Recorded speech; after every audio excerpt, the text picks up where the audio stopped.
সোভিয়ান এনকাউন্টারে খতম 3 জঙ্গি। সেনাবাহিনীর তল্লাশিতে উদ্ধার হয়েছে বিপুল পরিমাণের অস্ত্র ভান্ডার। অপারেশন কেল্লেরে বিরাট সাফল্য সেনাবাহিনীর। উদ্ধার হয়েছে AK-47, বিস্ফোরক পদার্থ, কার্তুজ সহ বেশ কিছু গুরুত্বপূর্ণ নথি।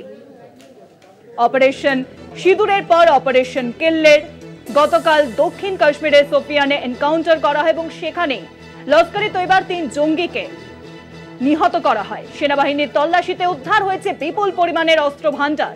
উদ্ধার হয়েছে AK-47, বিস্ফোরক পদার্থ, কার্তুজ সহ বেশ কিছু গুরুত্বপূর্ণ নথি। এ বিষয়ে আরো বিস্তারিত আলোচনা করব। নিউজরুম এখন আমার সঙ্গে রয়েছেন আমাদের প্রতিনিধি অরিত্র ঘোষ। অরিত্র, কালকে আমরা দেখলাম অপারেশন সিঁদুরের পর অপারেশন কেল্লের এবং সেখানে লস্কর-ই তৈবার 3 জঙ্গিকে নিহত করা হয়েছে এবং এখন বিপুল পরিমাণ অস্ত্র উদ্ধার করা হয়েছে বলে জানা যাচ্ছে। বিস্তারিত জানাও। হ্যাঁ দেখো, খুব গুরুত্বপূর্ণ একটা ডেভেলপমেন্ট এই মুহূর্তে দাঁড়িয়ে, কারণ জম্মু কাশ্মীরের যে বিস্তীর্ণ এলাকা, সেই বিস্তীর্ণ এলাকায় স্থানীয় জঙ্গিদের খোঁজে কিন্তু বেশ কয়েকদিন ধরেই তল্লাশি অভিযান চালাচ্ছিলেন সেখানকার স্থানীয় পুলিশ এবং সেনাবাহিনী। এবং গতকাল মধ্যরাত্রে সেনাবাহিনীর রাষ্ট্রীয় রাইফেল ইউনিট তাদের ইন্টেলিজেন্স যে ইনপুট, সেই ইনপুটের উপর ভিত্তি করে দক্ষিণ কাশ্মীরের শোপিয়ানের বিস্তীর্ণ যে জঙ্গল ঘেরা এলাকা, সেই এলাকায় তল্লাশি অভিযান শুরু করেন সিআরপিএফ এবং জম্মু কাশ্মীর পুলিশের একটা বড় বাহিনী।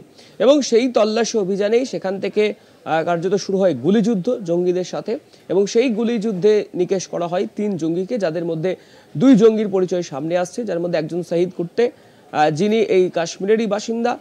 তিনি লস্কর-ই তৈবার যে জঙ্গি সংগঠন, সেই লস্কর-ই তৈবার জঙ্গি সংগঠনের A ক্যাটাগরির সক্রিয় সদস্য। একাধিক অভিযোগ তার বিরুদ্ধেও রয়েছে। এবং আরেকজন যে জঙ্গি যাকে নিকেশ করা হয়েছিল, 3 জনের মধ্যে আরেকজনের পরিচয় যেটা সামনে আসছে, আদনান সাফিদার, তিনিও এই শোপিয়ান এলাকারই স্থানীয় বাসিন্দা। C ক্যাটাগরিতে লস্কর-ই তৈবার সক্রিয় সদস্য ছিলেন।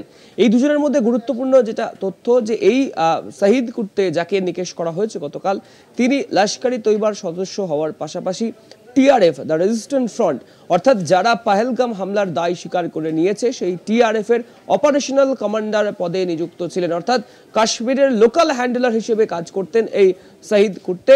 এবং যখন সেনাবাহিনীর তরফ থেকে জঙ্গি সন্দেহে জড়িত থাকার বিভিন্ন মানুষের ঘরবাড়ি ভেঙে দেওয়া হয় জঙ্গিদের মূলত, সেই অভিযানে এই দুজনের বাড়িও ভেঙে দেয় জম্মু কাশ্মীর পুলিশ। এদের এই জঙ্গিদের নিকেশ করার পাশাপাশি এই কুল্লের যে জঙ্গল, সেই জঙ্গল এলাকায় তল্লাশি অভিযান চালানো হয় এবং সেই তল্লাশি অভিযানে অপারেশন কেল্লের সেখান থেকে উদ্ধার হয়েছে বিপুল পরিমাণ অস্ত্র ভান্ডার। উদ্ধার হয়েছে AK-47, উদ্ধার হয়েছে হ্যান্ড গ্রেনেড, কার্তুজ, IED এবং সবথেকে গুরুত্বপূর্ণ, সেখানে উদ্ধার হয়েছে সেনাবাহিনীর পোশাক। কেন সেনাবাহিনীর পোশাক তারা নিয়ে ঘুরছিলেন, কেন এই সেনাবাহিনীর পোশাকগুলিকে মজুত করে রাখা হয়েছিল, সেটা যেমন একদিকে এই মুহূর্তে খুব উদ্বেগের বিষয়, ঠিক একইভাবে এই বিপুল পরিমাণ অস্ত্র ভান্ডারে সেখানে মজুত করে রাখা হয়েছিল, কি উদ্দেশ্যে মজুত করে রাখা হয়েছিল, পরবর্তী ক্ষেত্রে আরও বড়সড় কোনো হামলার ছক কষা হয়েছিল কিনা, সেই বিষয়গুলি কিন্তু এই মুহূর্তে আন্ডার স্ক্যানার।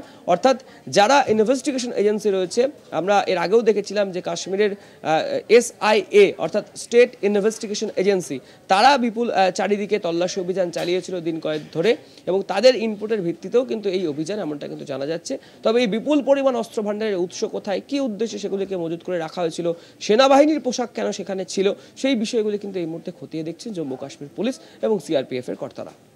অনেক ধন্যবাদ অরিত্র।